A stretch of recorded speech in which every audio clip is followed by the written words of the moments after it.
김진욱 목사님 새벽을 깨우리로다. DDT 작전 개시 115쪽.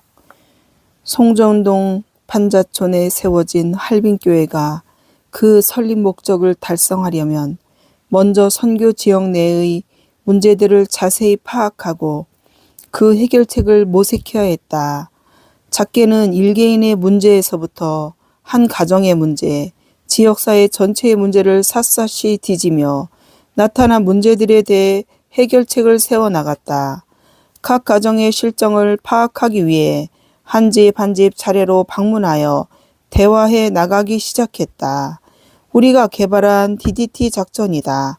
DDT란 Door to Door, 태클, 오퍼레이션, 집집마다 뛰어드는 작전의 머리글자를 딴 말이다. 판잣집의 구조는 대문도 담장도 없는 극히 편리한 구조이다. 문을 열면 부엌이 있고 그 부엌에 들어서면 방문이 있다. 방문을 열고 들어가면 좁은 방에 6, 7명의 한 세대가 살고 있는 것이다. 방마다 결함이 있어 비가 새거나 연탄가스가 스며들거나 습기가 차거나 통풍이 안 된다. 우리는 문을 하나씩 두드리고 들어가 그 가정에 접근한다. 대화를 통해 그 가정이 안고 있는 문제들을 찾아내고 발견된 문제를 세 분류로 구분한다. 첫째는 그 가정의 자체의 힘으로 해결할 수 없는 문제. 둘째는 그 가정과 할빈교회가 힘을 합하여 공동으로 해결할 수 있는 문제. 셋째는 그 가정으로서는 해결할 능력이 없고 할빈교회나 외부의 도움으로 해결할 수 있는 문제이다. 이상 셋으로 문제점들을 분류한 후 먼저 첫 번째로 그 가정의 힘으로 해결할 수 있는 문제부터 해결하고 다음으로 둘째, 셋째 순으로 해결해 나가는 것이다.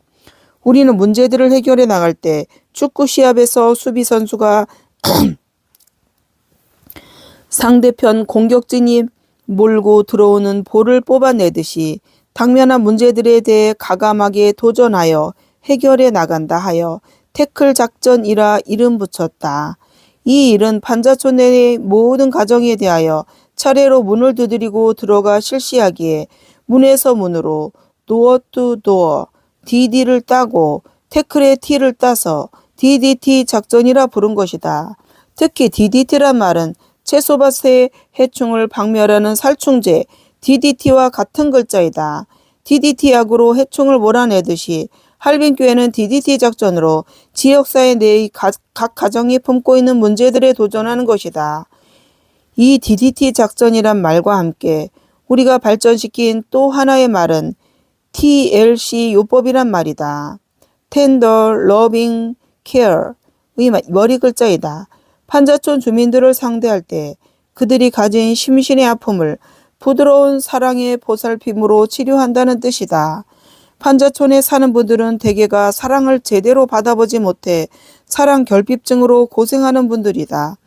사람들은 비타민이 부족하면 발생하는 병에 대해서는 잘 알고 있어도 사랑이 결핍할 때 생기는 병에 대하여는 이상하리만큼 무지하다. 판자촌의 많은 사람들은 어려서부터 성인이 된 지금까지의 기간에 결핍되었던 사랑으로 인하여 많은 문제들을 지니고 있었다. 그런데 경험에 의하면 이런 사랑 결핍으로 발생한 질환들은 충분한 사랑과 관심이 주어지면 쉽사리 해결되는 것이었다.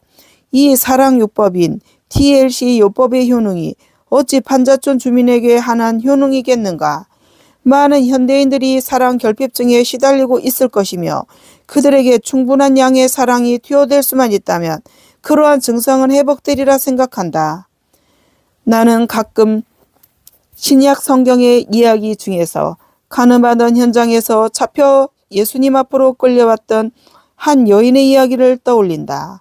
고소하는 자들이 가늠 현장에서 여인을 잡아와 예수 앞에 팽개쳐 두고 이 음탕한 계집을 어떻게 처리해야겠냐고 예수에게 물었다. 예수가 용서해 주자 하면 모세의 율법을 어기고 무법자라고 예수를 고소할 속셈이었고 예수가 법대로 죽이자 하면 예수는 사랑이 없는 거짓말쟁이라고 떠들어댈 판이었다. 인간이 똥개보다 못한 이유 중에 하나가 타인의 약점과 가오를 보고 박수치며 의기양양해하는 치사스런 근성이 인간에게는 있고 똥개에게는 없다는 점이다. 무언가 땅에 쓰고 계시던 예수는 그들의 꼬부라진 마음을 알고 일어서서 너희 중에 죄 없는 자가 먼저 돌로 쳐라 하시니, 이 말씀을 듣고 여인을 치려고 돌을 들고 있던 자들이 하나 둘씩 다 뿔뿔이 흩어졌다. 예수께서 그때 쓰신 글이 무슨 글이었는지 알려지지 않고 있으나 아마 각자의 속에 숨어있던 못된 짓을 골라내신 것이 아닐까 싶다. 사람들이 다 흩어진 뒤에 주님은 그 여인에게 물었다. 누님을 치려던 위선자들 다 어디로 갔습니까? 그러자 여인이 대답하였다. 모두 다 흩어졌습니다. 주님께서 여인에게 말했다. 나도 누님을 한양년 죽일려니라 하지 않을 테니 가셔서 다시는 어리석은 짓을 하지 마십시오. 여인은 정욕과 죽음에서 해방되어 돌아갔다. 이 이야기를 생각할 때마다 그 여인을 보시던 주님의 눈동자를 생각한다. 그 눈동자가 어떠했을까? 아마 인간의 모든 약점과 비열함을 이해하시고 그 약함과 비열함에 대해 연민을 가지셨던 예수의 눈은 인간을 새롭게 하는 힘을 가진 눈이었으리라. 그 눈빛을 마주치던 자마다 그 사랑의 깊이에 감동하여 새 삶을 살아갈 용기를 가지게 되었을 것이다. 인간 영혼의 상처를 치료할 수 있는 치료법은 TLC 요법인 것이다. 할빈교회가 창립되고 세 번째 주일 예배를 드리는 시간이었다. 예배 중에 소주병이 날아들어 교회 벽에 부딪히더니 깨어져 유리 조각이 사방에 흩어지고 술 냄새가 코를 찔렀다. 뒤이어 마을 불량배에 6명이 들어와 왜 동리 시끄럽게 노래를 부르냐고 시비를 걸었다.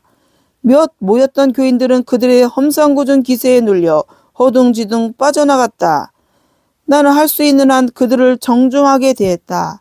역시 왕년에 주먹깨나 썼던 김종길 집사는 이 새끼들 하고 주먹으로 해결하려 했다. 나는 김집사를 만류하며 그들을 조용히 대했다.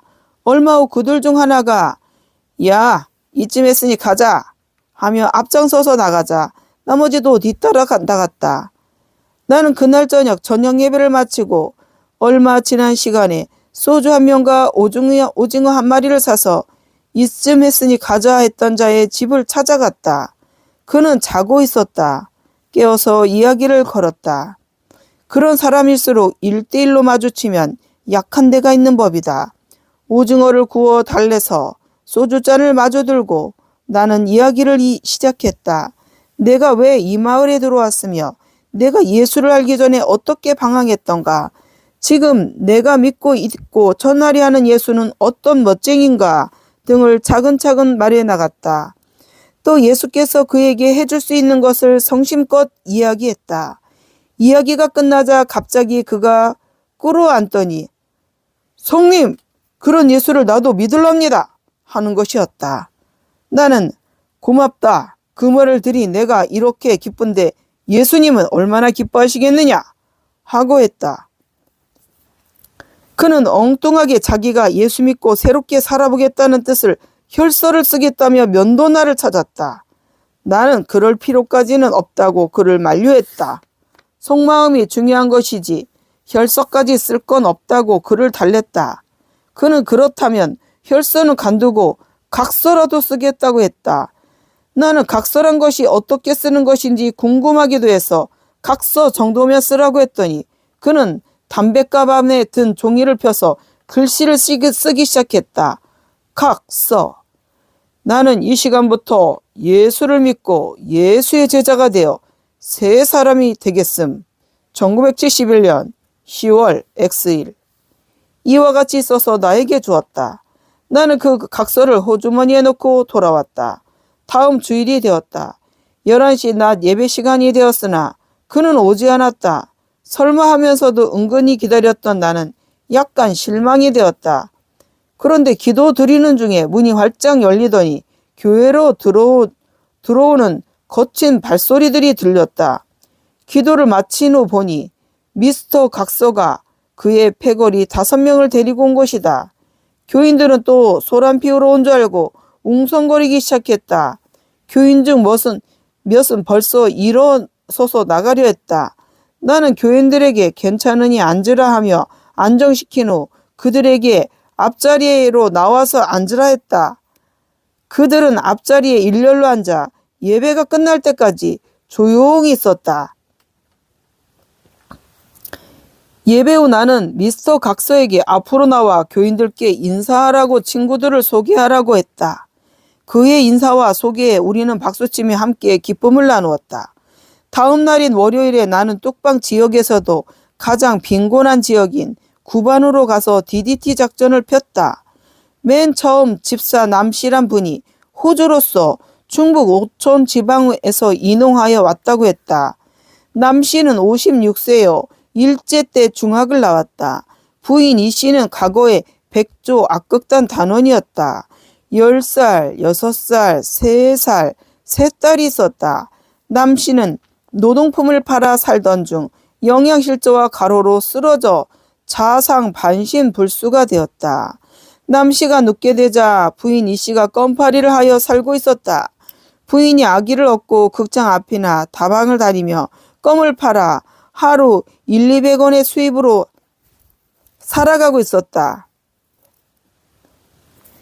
눈이나 비라도 오는 날이면 30~40원 벌어서 들어올 때도 있다고 했다. 그날 연탕 한 장씩 사서 방을 데우고 봉지쌀이나 국수를 사서 끓여 먹고 지내는 것이었다. 수입이 적은 날은 밀가루 20원어치를 사서 수제비를 끓이면 한 끼는 배불리 먹는다는 것이었다.